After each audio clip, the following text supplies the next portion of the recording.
I'll tell you something. Momentum is a funny thing. Well, it's really not that funny. I don't know why I'd say it's funny. I guess funny is just the word I use when I don't know how to describe something. Like weird. That and weird. Funny and weird. Just two words you use when you don't really know the correct word to use to describe something. Anyway, this is a tangent. Momentum. It's weird. See, fuck, I don't even know the right words now to use. So when you have momentum, things, they go so easy.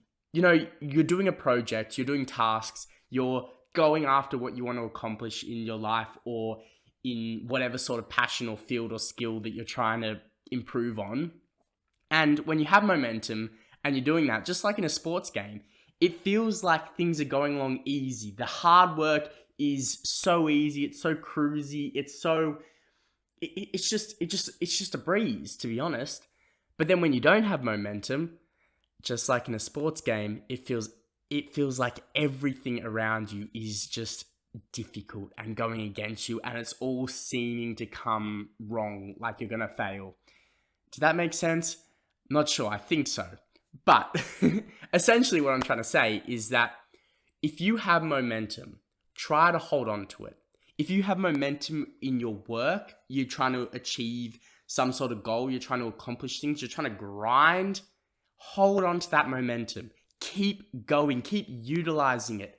It may get a little tough and a little tiring at times, but if you can keep that momentum, if you can stay consistent, that is going to serve you really well. You know, they say that, no, we're not using that. When things are tough, you don't want to do them, obviously. I don't know why that need to be stated, but when things are tough, you don't want to do them.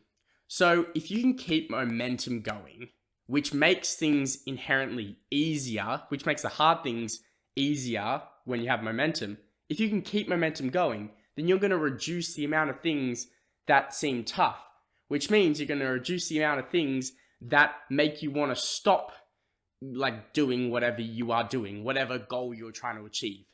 So if you have momentum, keep it, ride it like a damn wave down in the Hawaiian beaches of Honolulu and just sail on it. Use it to all its might.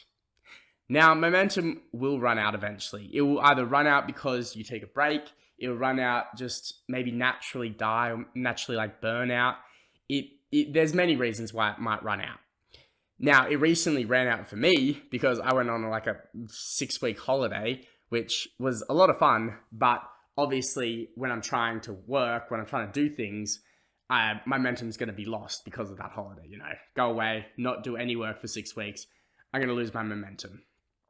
Now I'm trying to get back into work, trying to get back into that grind, into that, you know, trying to accomplish things I want to accomplish. And it is tough because you don't have momentum. I don't have the momentum that I had before, whereby everything seemed like a lot more capable for me to do. And so now I know I can do it because I did it before, but I kind of have to start from scratch in a way, get that momentum rolling until it's in its groove where things seem a lot easier. That's the tough part. That's the part that if you can avoid by continuing your momentum, then you should. Because starting out and starting again on something when you have no momentum makes things a whole lot harder. You know, I've used this term the other day that in mathematical terms, starting any sort of task or project is the highest increase in a rate of change in your progress that you're ever going to experience throughout that task. Because you're going from zero progress to some progress, which mathematically is infinitely times more, then going from some progress, once you've already started, to a ton more progress, which is a discrete amount of change. So in a way, mathematically speaking, starting out is the hardest thing to do in a task because it's the most sudden change of progress that you have to make, the highest rate of change of progress that you have to make, like the highest acceleration you have to do when you're driving a car. Going from 0 to 100, You could cruise from 0 to 100 at, I don't think this analogy works. Let me rephrase. When you're going from 0 to 100, once you hit the accelerator, that's the biggest rate of change that's going to happen. Essentially speaking, and I've blabbered on a little bit, so sorry for that. But if you have momentum, try not to lose it. And if you do lose it, you can get it back.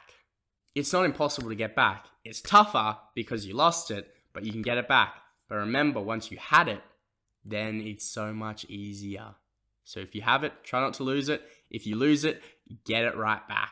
Because then all those things that seem like a drag will seem a little bit less like a drag. And we all could use that. So cheers. Have a good one.